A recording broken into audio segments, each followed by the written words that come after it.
পূবালী এবং শ্রেয়া দুই বউ কাজের ক্ষেত্রে একেবারে অষ্টরম্ভা। বিশেষ করে যখন রান্নাবান্নার কথা আসে তখন তারা দুজনে মোটেই রান্নাবান্না করতে পারে না, তারা শুধুমাত্র ম্যাগি তৈরি করতে পারে। তাই তাদের শাশুড়ি মা দুই বৌমার কাছ থেকে ভালো ভালো খাবার খাওয়ার আশা একেবারে ছেড়েই দেয়।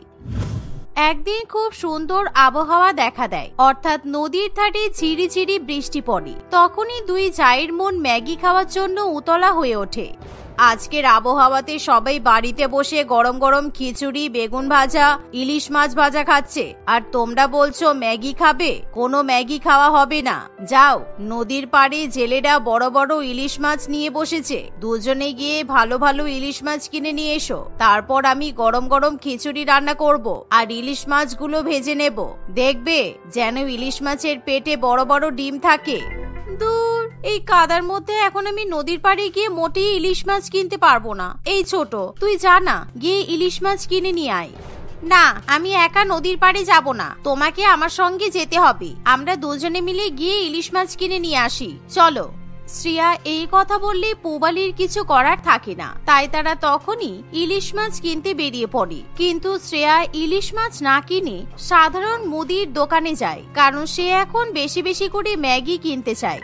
কিরে ছোট, তুই মুদির দোকানে আসলি কেন? শাশুড়ি মা তো আমাদের ইলিশ মাছ কিনতে পাঠিয়েছে। আমরা যদি সময়ের মধ্যে বাড়ি ফিরতে না পারি তাহলে শাশুড়ি মা আমাদের মাথা খেয়ে নেবে। এই তুমি চুপ করো তো, কিচ্ছু হবে না। দেখো আজকে বাইরের আবহাওয়া কি সুন্দর, আর নদীর জলগুলো কেমন ঢেউ খেলছে। এই আবহাওয়াতে আমরা ম্যাগি খাবো, আর কিছুই খাবো না। শাশুড়ি মা 2000 টাকা দিয়েছে ইলিশ মাছ কেনার জন্য, কিন্তু আমরা এখন এই 2000 টাকা দিয়ে ম্যাগি কিনে নেব। তারপর বাড়িতে গিয়ে কি বলতে হয় সেটা দেখা যাবে। শ্রেয়ার কথা শুনে পূবালীও খুবই খুশি হয়। কিছুক্ষণের মধ্যেই দুজনে বেশি বেশি করে ম্যাগি কিনে নেয়। আর আজকে সকালবেলা তারা দুজনে ফ্রিজ খুলে দেখে যে ফ্রিজের মধ্যে নানান রকমের সবজি আছে, আর সেই সাথে ফ্রিজে মাংস রাখা আছে। তাই তারা দুজনে মিলে ঠিক করে আজকে তারা নদীর পাড়ে বসে ম্যাগি রান্না করবে আর গল্প করতে করতে ম্যাগি খাবে। কিছুক্ষণের মধ্যেই তারা যখন ম্যাগি কিনে বাড়িতে ফিরে আসে তখন তাদের শাশুড়ি মা একেবারে রেগে বোম হয়ে ওঠে। তোমরা ম্যাগি কিনে নিয়ে আসলে কেন? আমি তো তোমাদের ইলিশ মাছ কেনার জন্য টাকা দিয়েছিলাম, আমার ইলিশ মাছ কোথায় গেল?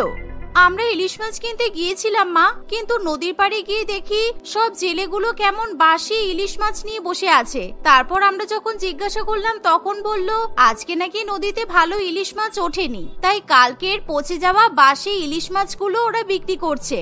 ওই কারণে ভাবলাম আমরা ম্যাগি কিনে নিয়ে চলে আসি। চলুন আজকে আমরা সবাই মিলে নদীর ধারে ম্যাগি পার্টি করব।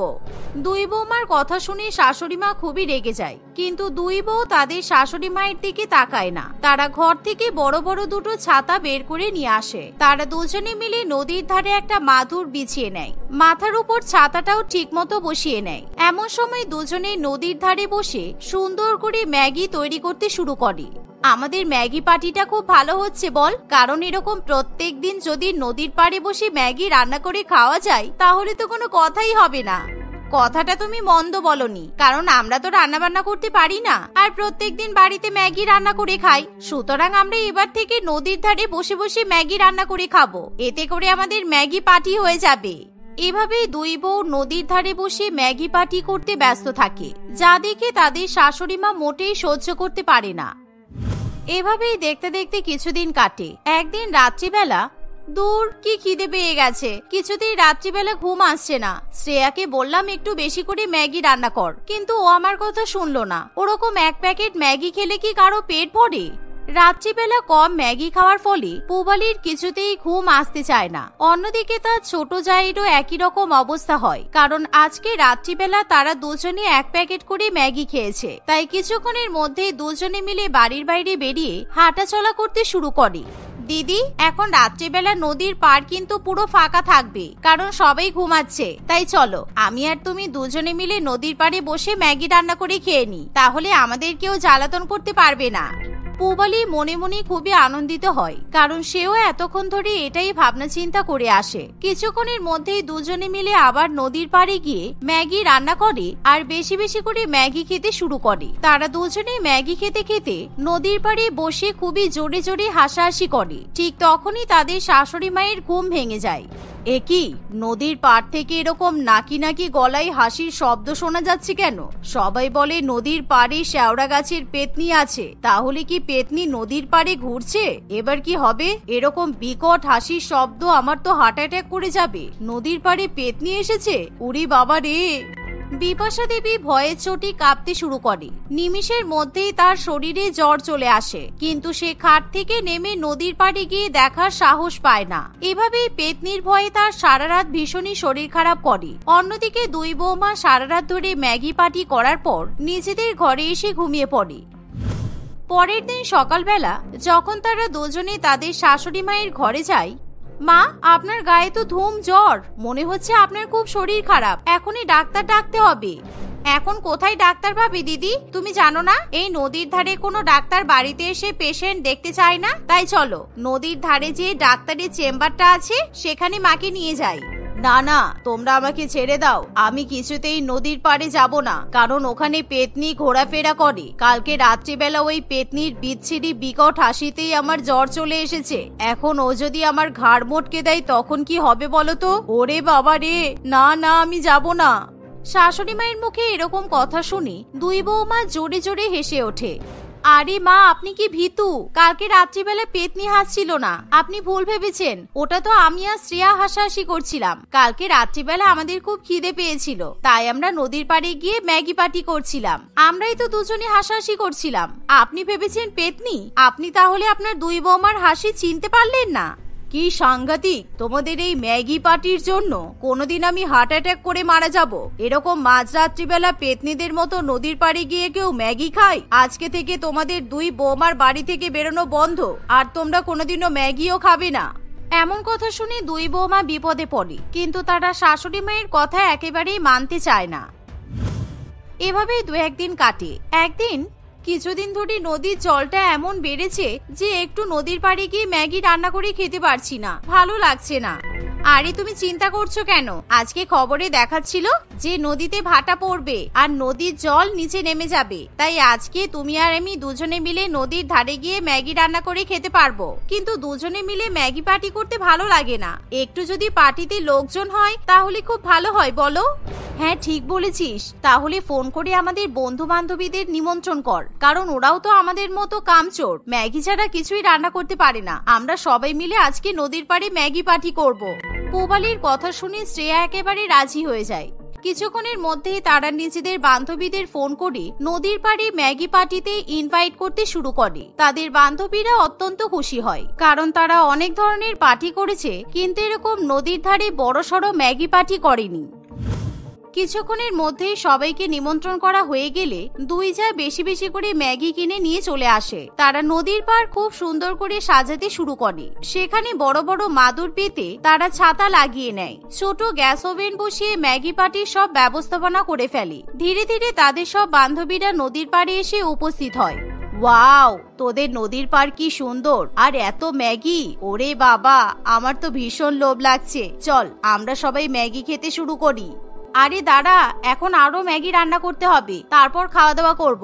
ম্যাগি বানানো হয়ে গেলে গান চালিয়ে নাচানাচি করব। তোরা কিন্তু আমাদের ভিডিও করবি, কারণ আমরা যদি সোশ্যাল মিডিয়াতে এরকম নদীর পাড়ে বসে ম্যাগি পার্টি করার ভিডিও ছাড়ি তাহলে কিন্তু ভাইরাল হয়ে যাব।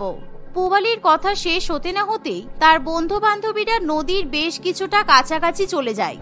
আরে তোরা অত নদীর ধারে যাস না, বাই চান্স মাটিতে পা পিছলে যদি নদীতে পড়ে যাস তখন কি হবে? আরে কিছু হবে না, আজকে প্রথমবার আমরা নদীর ধারে বেড়াতে আসার সুযোগ পেয়েছি। শুনেছি নদীর জল খুব ঠান্ডা হয়, আমার তো এখনই নদীর জলে স্নান করতে ইচ্ছা করছে। আচ্ছা, তোরা কি কোনো নৌকার ব্যবস্থা করতে পারবি? আমরা তাহলে নৌকা করে নদীর মাঝখানে গিয়ে ম্যাগি পার্টি করতে পারবো। আরে না না, আমরা কেউ সাঁতার জানি না, তাই নদীর মাঝখানে নৌকা নিয়ে যাওয়া ঠিক হবে না। তোরা প্লিজ নদীর অত কাছাকাছি যাস না, কিছু একটা বিপদ হলে তখন কি হবে? তারা কেউ শ্রেয়ার কোনো কথা শোনে না। এমন সময় সেখানে শ্রেয়া এবং পূবালির শাশুড়ি মা বিপাশা দেবী আসে। এতদিন ধরে দুজনে ম্যাগি খেয়ে খেয়ে হচ্ছিল না, এখন আবার গোটা রাজ্যের মেয়ে ছেলেকে জুটিয়ে নিয়ে এসেছে। আজকে কিন্তু নদীতে বান আসার সম্ভাবনা আছে। তোমরা তোমাদের বান্ধবীদেরকে বাড়িতে পাঠিয়ে দাও, আর তোমরাও বাড়িতে চলো। তোমাদের যদি ম্যাগি খাওয়ার এতই ইচ্ছা হয় তাহলে নদীর পাড় থেকে ম্যাগি নিয়ে বাড়িতে বসে খাও, আমি কিছুই বলবো না। শ্রেয়া এবং পূবালি তাদের শাশুড়ি মায়ের কোনো কথাতে পাত্তা দেয় না। তারা মনে করে তাদের শাশুড়ি মা হয়তো মিথ্যা কথা বলে তাদের ম্যাগি পার্টি ভেস্তে দেওয়ার চেষ্টা করছে, যা দেখে বিপাশা দেবী রাগ করে সেখান থেকে চলে যায়। কেউই শ্রেয়ার কথাতে পাত্তা দেয় না। তারা সবাই মিলে একসঙ্গে ম্যাগি খাওয়া দাওয়া করে আর নাচানাচি করতে ব্যস্ত থাকে। কিন্তু কিছুক্ষণের মধ্যেই তারা এক ভয়াবহ বিপদের সম্মুখীন হয়, কারণ কিছুক্ষণের মধ্যেই হঠাৎ করে নদীতে হরপা বান চলে আসে। সেই বানের জন্য তারা একেবারেই প্রস্তুত থাকে না। সেই বান এসে নদীর পাড় থেকে তাদের মাদুর থেকে শুরু করে সব ম্যাগি ভাসিয়ে নিয়ে চলে যায়, আর প্রত্যেকে জলের মধ্যে গিয়ে পড়ে। এমন সবাই সকলেই খুবই ভয় পেয়ে যায়। বাঁচাও বাঁচাও, কে আছো বাঁচাও, আমরা কেউ সাঁতার কাটতে পারি না, ও মাই গড, আমরা নদীর জলে ডুবে মরবো। এই কেস করেছে, এবার কি হবে শ্রেয়া? এরা তো কেউ সাঁতার কাটতে পারে না, আমি আর তুইও সাঁতার কাটতে পারি না, এবার কি হবে? এরা সবাই ভেসে গেছে, শুধুমাত্র আমি আর তুই নদীর পাড়ে পড়ে আছি। আমি ওদেরকে বলেছিলাম যে তোরা নদীর ধারে যাস না, কিন্তু ওরা আমার কথা শুনলো না। আর আজকে তো টিভিতে বলেছিল যে নদীতে ভাটা হবে, কিন্তু হঠাৎ করে বান চলে আসলো কি করে? আমাদের সব ম্যাগি ভেসে গেল, পার্টি বরবাদ হয়ে গেল। এমন সময় সবাই মিলে যখন ভীষণ পরিমাণে চিৎকার করে, তখন নদীর পাড়ে সবাই জড়ো হয়ে আসে। গ্রামের ছেলেরা নদীর মধ্যে সাঁতার কেটে পূবালি এবং শ্রেয়ার বন্ধু বান্ধবীদের নদী থেকে তুলে নিয়ে আসে। আর কোনোদিনও আমরা তোদের শ্বশুর বাড়িতে আসবো না, কারণ আমরা যখন ভেসে যাচ্ছিলাম তখন আমরা পরিষ্কার শুনেছি তোরা শুধু ম্যাগি ম্যাগি করছিলিস। তোরা খুব বাজে, তোদের সঙ্গে আমরা আর কোনো বন্ধুত্ব রাখবো না। তোরা দুজনে একবারও আমাদেরকে বাঁচানোর চেষ্টা করিসনি। আসলে তোরা ম্যাগি ছাড়া কিছুই বুঝিস না, ম্যাগি পাগল কোথাকার, আর কখনো আমাদেরকে ফোন করবি না। এই বলে সবাই সেখান থেকে চলে যায়। এমন সময় পূবালি এবং শ্রেয়া দুজনে খুবই লজ্জায় পড়ে, কারণ আজকে যদি তারা নদীর পাড়ে এরকম ম্যাগি পার্টির আয়োজন না করত, তাহলে হয়তো এরকম ভয়াবহ ঘটনা ঘটতো না। সেদিনের পর থেকে দুজনে আর নদীর ধারে ম্যাগি পার্টি করতে যায় না। তারা সাধারণভাবে খাদ্যাভ্যাস করে সবার সঙ্গে মিলেমিশে সংসার করে। রঞ্জনা একদিন রান্নাঘর পরিষ্কার করছে, এমন সময় সে এমন অনেক কিছুই খুঁজে পায় যেগুলোর মেয়াদ হয়তো আর কয়েকদিনের ছিল, অথচ রঞ্জনা নিজেই খুবই স্বাদ করে সেই সমস্ত জিনিসগুলো কিনেছিল। সবকিছু খতিয়ে দেখতে দেখতে হঠাৎই রঞ্জনার চোখ তাদের ফ্রিজের ভেতরে থাকা এক প্যাকেট চিজের দিকে পড়ে। কত দাম দিয়ে এই এক প্যাকেট চিজ কিনেছিলাম, একদিনও খাওয়াই হয়নি। সেই কবে ভেবেছিলাম একটু চিজ বল বানাবো, এবার এতগুলো চিজ নষ্ট হবে। রঞ্জনা আপন মনে কথা বলতে থাকে। এমন সময় তার একমাত্র ননদ মিলি সেখানে আসে। মিলি চন্দনার হাতে চিজের প্যাকেটটা দেখে এক চো মেরে প্যাকেটটা নিয়ে নেয়। এভাবে চিজটা কেড়ে নিলে কেন তুমি? তুমি চাইলে কি আমি দিতাম না? এরকম কেন করো? কয়েকদিন পরে বিয়ে করে শ্বশুর বাড়িতে যাবে, একটু নিজের ব্যবহারগুলো পাল্টাও। বাবারে বাবা, তোমার মুখ নাকি অন্য কিছু? কিছু না জেনে এতগুলো কথা বলে দিলে। আমার কেনা জিনিস তুমি আমার হাত থেকে কেড়ে নিলে আর আমি কিছু বলতে পারবো না, এ আবার কেমন কথা? আরে বাবা, কেড়ে তো আমি এমনি এমনি নিইনি। আমি ভাবলাম তুমি রান্নাঘর পরিষ্কার করছো, তাই হয়তো এগুলো ফেলে দেবে, তাই তোমার ফেলার আগেই আমি এটা নিয়ে নিয়েছি। এই চিজগুলো আর কয়েকদিন পরেই খারাপ হয়ে যাবে, এগুলো সব একসাথে খেও না, তাহলে পেট খারাপ করবে। কিচ্ছু হবে না, আমি চিজ ম্যাগি বানাবো, একদম বেশি করে চিজ দিয়ে, তারপর ঘরে বসে সিনেমা দেখতে দেখতে আরাম করে খাবো। মিলির খাবার খাওয়ার বর্ণনা শুনে রঞ্জনা জিভে জল আসে। সে মিলিকে বলে মিলি যদি এতগুলো চিজ দিয়ে চিজ ম্যাগি বানায়, তাহলে রঞ্জনাও সেই ম্যাগি খাবে। মিলি মনের সুখে বেশি করে চিজ দিয়ে তাদের দুজনের জন্য ম্যাগি বানায়। রঞ্জনা আগে চিজের অনেক আইটেম খেয়েছিল, কিন্তু চিজ ম্যাগি সে আগে কখনো খায়নি। প্রথমবার চিজ ম্যাগি খেয়ে সে যেন একেবারে আনন্দে আত্মহারা হয়ে ওঠে। তার চোখ মুখের ভঙ্গি দেখে মিলি খুবই খুশি হয়। কি বৌদি, কেমন চিজ ম্যাগি বানিয়েছি? কেমন খেলে সেটা বলো। আমার মনে হয় না আমি আর কোনোদিনও অন্যরকম ভাবে ম্যাগি খেতে পারবো। এটা এত সুস্বাদু যে মনে হচ্ছে তোমার হাতের বাটিটাও কেড়ে খেয়ে নিই। এ কি, এত ভালো চিজ ম্যাগি খাওয়ালাম, কোথায় আমাকে পুরস্কার দেবে তা নয়, বলে নাকি আমার ভাগের চিজ ম্যাগিটাও খেয়ে নেবে। এই বলে তারা ননদ বৌদি খুব হাসাহাসি করতে থাকে। দেখতে দেখতে কয়েকদিন কাটে। রঞ্জনা এবং মিলি প্রায় দিনই চিজ ম্যাগি বানিয়ে খায়। কখনো কখনো মিলির খেতে ইচ্ছা না করলেও রঞ্জনা তাকে নিজের জন্য চিজ ম্যাগি বানিয়ে দিতে বলে, আর মিলি সব কাজ ফেলে রেখে তার বৌদিকে চিজ ম্যাগি বানিয়ে দেয়। এমনই একদিন রঞ্জনা মিলিকে চিজ ম্যাগি বানিয়ে দিতে বলে, কিন্তু মিলির পড়া আছে বলে সে বানিয়ে দিতে পারে না। রঞ্জনা এর ফলে রাগে ফুঁসতে থাকে। সে নিজের ঘরে বসে বসে রাগে গজগজ করে। আচ্ছা রঞ্জনা, মিলি তো তোমাকে রোজই চিজ ম্যাগি বানিয়ে দেয়, আজ একদিন দেয়নি বলে এত রাগ কেন করছো? আমার এখন পাগল পাগল লাগছে, আমাকে একদম বিরক্ত করো না। যতক্ষণ আমি চিজ ম্যাগি খাচ্ছি ততক্ষণ আমার এই অসুস্থতা যাবে না। এ আবার কি কথা রঞ্জনা?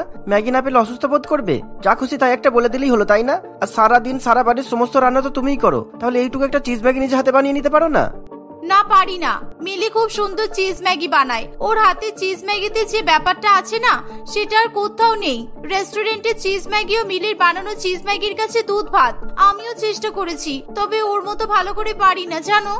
তুমি তো জানোই মিলির বিয়ে ঠিক হয়ে আছে। মিলির পড়াশোনা শেষ হলেও তো বিয়ে করে শ্বশুর বাড়ি চলে যাবে। তখন কি তুমি রোজ রোজ ট্রেনে করে পাশের শহরে গিয়ে মিলির কাছে গিয়ে কি চিজ ম্যাগি খাবে? ওসব কথা আমি পরে ভাববো। আগে তুমি তোমার বোনকে বলো অন্তত 5 মিনিটের জন্য হলেও পড়াটা থামিয়ে আমাকে যেন একটু চিজ ম্যাগি বানিয়ে দেয়, না হলে আমি মরে যাব। রঞ্জনার এসব কথাবার্তা সমীরের বড্ড অদ্ভুত লাগে। সে মিলিকে গিয়ে অনুরোধ করে মিলি যেন রঞ্জনাকে একটু সময় করে চিজ ম্যাগি বানিয়ে দেয়। দাদার কথা শুনে বাধ্য হয়ে মিলিও কিছুক্ষণের জন্য পড়া বন্ধ করে চিজ ম্যাগি বানাতে চলে যায়। মিলি রঞ্জনাকে চিজ ম্যাগি বানিয়ে দিলে রঞ্জনা শান্তি করে চিজ ম্যাগি খেতে থাকে। এইভাবেই আরো কয়েকদিন কাটে। মিলির পড়াশোনাও শেষ হয়ে আসে। একদিন রঞ্জনা এবং মিলি দুজনে বসে চিজ ম্যাগি খাচ্ছে। এমন সময়, তুমি যে আমার হাতে চিজ ম্যাগি ছাড়া আর কোথাও কারোর কাছে চিজ ম্যাগি খাও না, আমি চলে গেলে তোমাকে কে চিজ ম্যাগি বানিয়ে দেবে শুনি? আরে বাবা, দরকার হলে আমি তোমার বাড়িতে চলে যাব, তবে তোমার হাতের বানানো চিজ ম্যাগি আমি খাবই। আমার শ্বশুর বাড়ি এখান থেকে কত দূর বলো তো? ট্রেনে করে যেতে প্রায় 2 ঘন্টা লাগে। তুমি সেখানে রোজ যেতে পারবে? মিলির কথা শুনে রঞ্জনা খুবই চিন্তায় পড়ে। সে কি করবে কিছুই ভেবে উঠতে পারে না। বেশ কয়েকদিন এভাবেই কাটে, কিন্তু রঞ্জনার মাথা থেকে চিন্তা দূর হয় না। চিন্তা করতে করতে শেষমেশ সে ঠিক করে সে মিলির হবু স্বামী অর্পণকে ফোন করবে। কিন্তু কোনো একটা কারণে সে নতুন সিম কার্ড কিনে নতুন নম্বর থেকে নিজের নাম এবং গলা পরিবর্তন করে অর্পণকে ফোন করে। হ্যালো অর্পণ বাবু, আমি জয়িতা বলছি, মিলির কলেজের বান্ধবী। আমি শুনলাম আপনার সাথে মিলির বিয়ে ঠিক হয়ে আছে, তাই ভাবলাম আপনাকে কল করি। হ্যাঁ বলুন, আমি কিভাবে আপনার সাহায্য করতে পারি? আপনি আমার কি সাহায্য করবেন? আমি আপনার সাহায্য করব বলেই আপনাকে ফোনটা করেছি। আপনি কাউকে বলতে পারবেন না আমার কথা, তবেই কিন্তু আমি আপনাকে সব বলবো। মানে কি কথা? কি সাহায্য করবেন? কি বলছেন একটু খোলাসা করে বলুন তো। আপনার হবু বউ মিলি ওর নতুন বয়ফ্রেন্ডের সাথে চুটিয়ে প্রেম করছে। আমি না করেছিলাম। আমাকে বলল বিয়ের পর তো এসব করতে পারবো না, তাই এখনই লাইফটা এনজয় করে নিই। আমি আপনার কোনো কথাই বিশ্বাস করি না। আমি মিলিকে বিশ্বাস করি, আর আমি জানি ও আমার সাথে এরকম কিছুই করবে না। আপনার কাছে প্রমাণ থাকলে দেখান। চোখে না দেখে আমি এত বড় কথা বিশ্বাস কিছুতেই করতে পারবো না। অর্পণের কথা শুনে রঞ্জনা চিন্তায় পড়ে যায়। রঞ্জনা কি প্রমাণ দেবে বুঝে পায় না। শেষ পর্যন্ত তার মাথায় আসে তার ফোনে মিলি এবং তার দাদা দুজনের ফটো ছিল। যেই ছবিটাতে মিলি এবং তার দাদা দুজনে পাশাপাশি বসেছিল, সেই ছবিটাই রঞ্জনা অর্পণকে পাঠিয়ে দেয়। দুর্ভাগ্যবশত ছবিটাতে মিলির মুখ দেখা গেলেও ছেলেটার মুখ দেখা যায় না, তাই অর্পণ খুব সহজেই রঞ্জনার বানানো গল্পে বিশ্বাস করে। অর্পণ মিলিদের বাড়িতে এসে মিলির সঙ্গে তার বিয়েটা ভেঙে দেয়। মিলি কিছুই বুঝতে পারে না। সে অর্পণকে বারবার বলে তার জয়িতা নামের কোনো বন্ধুই নেই, কিন্তু অর্পণ মিলির কোনো কথাই বিশ্বাস করে না। মিলির সাথে সব সম্পর্ক ভেঙে অর্পণ সেখান থেকে চলে যায়। বাদ দাও তো মিলি, যে ছেলে বিয়ের আগে এত অবিশ্বাস মনের ভেতরে পুষে রাখে, সেই ছেলে বিয়ের পর তোমার গায়ে হাত তুলতেও দুবার ভাববে না। কিন্তু আমি তো ভেবেই পাচ্ছি না আমার সাথে কেউ এরকম কেন করলো। আমাদের কলেজের সবাই জানে আমি অর্পণকে কতটা ভালোবাসি, আর এটাও জানে যে আমি কলেজে কোনোদিনও কোনো ছেলের সাথে কথাও বলিনি। তাহলে আমার নামে এসব কেন বললো বৌদি? এসব কথা বাদ দে মিলি, তোরা দুজনে যা, গিয়ে চিজ ম্যাগি বানিয়ে খেতে খেতে গল্প কর। আমি যাই আমার হিরের টুকরো বোনের জন্য আর একটা হিরের টুকরো জামাইয়ের খোঁজ করতে। তোমার দাদা একদম ঠিক বলেছে। এসব নিয়ে ভেবে নিজেকে কষ্ট না দিয়ে চলো আমরা চিজ ম্যাগি খাই। সবাই যে যার কাজে ব্যস্ত হয়ে পড়ে। রঞ্জনা চিজ ম্যাগি খাওয়ার নেশা বাড়তেই থাকে, আর তার সাথে সাথে বাড়তে থাকে তার ওজনও। পাড়া প্রতিবেশীরা তাকে নিয়ে হাসি ঠাট্টা করে, কিন্তু তাতে তার কিছুই যায় আসে না। সে কোনো মতেই চিজ ম্যাগি খাওয়া কম করে না। নিজের হাতে নিজের ননদের 2 বছর আগে ঠিক হওয়া সম্বন্ধ ভেঙে দিলাম শুধু এই চিজ ম্যাগি খাবো বলে। আর এরা ভাবছে আমি রাস্তায় বেরোলেই এরা আমাকে মোটা, সমীরের মা, হাতি, গন্ডার, বুলডোজার বলবে আর আমি চিজ ম্যাগি খাওয়া ছেড়ে দেব। এভাবেই কারোর কোনো কথা তোয়াক্কা না করে রঞ্জনা নিজের মর্জি মতো কাজ করতে থাকে। দেখতে দেখতে আরো বেশ কয়েকদিন কাটে। একদিন সকালবেলা, রঞ্জনা, মিলি, তাড়াতাড়ি বাইরে এসো, এতদিন পরে একটা খুশির খবর দেওয়ার সুযোগ হয়েছে, এসো সবাই। সমীরের হাক ডাক শুনে রঞ্জনা এবং মিলি বাইরে বেরিয়ে আসে। এক্ষুনি মিলি চিজ ম্যাগি বানাতেই যাচ্ছিল, তার আগে তুমি ওকে ডেকে নিলে। শুধু শুধু আমার চিজ ম্যাগি খেতে দেরি করিয়ে দিলে, শুধু শুধু আমার চিজ ম্যাগি খাওয়ার মুডটা নষ্ট করলে তুমি। আর তো তোমার মিলির হাতের বেশি দিন চিজ ম্যাগি খাওয়া হবে না, তাই এবার থেকে না খাওয়ার অভ্যাস করে নাও, বুঝলে? কেন আমার ম্যাগি খাওয়া হবে না কেন? এসব তুমি কি বলছো? তুমি তো জানোই মিলির হাতে চিজ ম্যাগি না খেলে আমার কেমন পাগল পাগল লাগে। এসব বলে শুধু শুধু আমাকে ভয় দেখাচ্ছ, তাই না? সত্যি দাদা, তুই বড্ড বেশি হেয়ালি করছিস। বল না কি হয়েছে? কখন থেকে দাঁড়িয়ে আছি তো। আমাদের পাশের রাজ্য থেকে একটা দুর্দান্ত পাত্রের সন্ধান নিয়ে এসেছি। ছেলেটা তোকে দেখে একবারই বিয়ে করতে রাজি হয়ে গেছে। ছেলেটার অনেকগুলো হোটেল রেস্টুরেন্টও আছে। ও যেই শুনেছে তুই ভালো রান্না করতে পারিস, ওর তো আরো বেশি করে পছন্দ হয়ে গেছে। কে ছেলেটা? আর পাশের রাজ্য মানে কতটা দূর বলো তো? অত দূরে তুমি তোমার বোনকে পাঠাবে? তোমার কি মায়া দয়া কিছু নেই? ছেলেটা এখন এই শহরেই আছে, বিকেলে দেখা করতে আসবে বলেছে, তখন কথা বলে নিও না হয়, কেমন? সমীরের কথা শুনে রঞ্জনা রাগে ফুঁসতে ফুঁসতে নিজের ঘরে চলে যায়। এত কষ্ট করে অর্পণটাকে বিদায় করলাম, আবার দেখো 2 সপ্তাহের মধ্যেই আবার একটা কাউকে জুটিয়ে নিয়ে এলো। এই এলাকা, এই শহর, এই রাজ্যেরও না, একেবারে অন্য রাজ্য। দূর দূর, এবার কি করব? কিছু একটা ভাবতেই হবে। এইভাবে হাল ছাড়লে হবে না। মিলির এত দূরে বিয়ে হলে আমাকে চিজ ম্যাগি করে কে খাওয়াবে? আমি তোকে বিয়ে দিয়ে ঘর জামাই এনে রাখবো ভেবেছি। রঞ্জনা এভাবেই একটুও শান্তিতে বসতে পারে না। তার মাথায় শুধু একটাই চিন্তা, মিলি চলে গেলে তাকে চিজ ম্যাগি বানিয়ে কে খাওয়াবে। দেখতে দেখতে বিকেল হয়ে আসে। তারা সবাই তৈরি হয়ে মিলির নতুন ঠিক করা হবু স্বামীর অপেক্ষা করতে থাকে। কিছুক্ষণ পরে তাদের দরজায় বেল বাজে। মিলি গিয়ে দরজা খুললেই অর্পণ সেখানে আসে। অর্পণকে দেখে রঞ্জনা খুবই ভয় পেয়ে যায়। তুমি? সমীর যে বললো পাশের রাজ্য থেকে কে একজন মিলিকে দেখতে আসবে, সে কোথায়? তুমি কেন এসেছো এখানে? আমি আর দাদাই অর্পণকে ডাকলাম বৌদি, তোমার সামনে জয়িতাকে দাঁড় করাতে হবে না? এ কি তোমরা এসব কি বলছো? আমি তো কিছুই বুঝতে পারছি না তোমাদের কথা। জয়িতা কে? কোথা থেকে আসবে? আর ওই পাশের রাজ্য থেকে যার আসার কথা, সে কই? এরকম কেউ নেই। অর্পণের আজ আমাদের বাড়িতে আসার কথা ছিল, আমরা ওর জন্যই তো অপেক্ষা করছিলাম। তুমি কি ভেবেছিলে তুমি ঘরে বসে বসে একটা ছবি আর একটা কল দিয়ে আমার বোনের বিয়ে ভেঙে দেবে? অর্পণ এত বোকা না, বুঝলে? কোন ছবি? এইসব কি বলছো বলো তো? আর নাটক করো না বৌদি। তুমি যেদিন জয়িতা সেজে অর্পণকে কল করেছিলে, ও সেদিনই আমাকে বলে দিয়েছিল। আর তোমার পাঠানো ছবিটাও পাঠিয়েছিল। ওটা দেখেই আমি চিনতে পারি যে ওটা তোমার ফোনে তোলা দাদা আর আমার ছবি। তাই আমরা দাদাকেও সব জানিয়ে দিয়েছিলাম। আর সেই জন্য অর্পণ 2 দিন পরে নিজে বাড়িতে এসে সম্পর্ক ভেঙে দিয়ে যায় তোমার অভিব্যক্তি দেখবে বলে। তারপর থেকে শুধু তোমাকে হাতে হাতে ধরবো বলে আজকে অন্য সম্বন্ধের কথাটা তোমাকে বলেছিলাম। ভেবেছিলাম আজকে সন্ধ্যার মধ্যে তুমি কিছু করবে, কিন্তু তুমি তো রেগে মেগে ঘরে গিয়ে গড়গড় করে সব নিজে নিজেই বলতে থাকলে।